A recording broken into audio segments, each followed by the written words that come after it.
உங்களுக்கான இன்றைய பிரபஞ்ச வார்த்தை.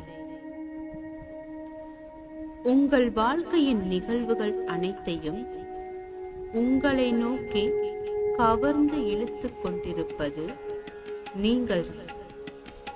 உங்கள் மனதில் தக்க வைத்துக் கொண்டிருக்கும் காட்சிகள் மூலமாக அவை உங்களை நோக்கி ஈர்க்கப்படுகின்றன. அவை நீங்கள் சிந்தித்துக் கொண்டிருக்கும் விஷயங்கள். உங்கள் மனதில் ஓடிக்கொண்டிருப்பவற்றை தான் நீங்கள் உங்களை நோக்கி ஈர்க்கிறீர்கள். உங்களது ஒவ்வொரு எண்ணமும் உண்மையில் ஒரு மெய்யான பொருள்தான். அது ஒரு சக்தி. வாழ்க வளமுடன்.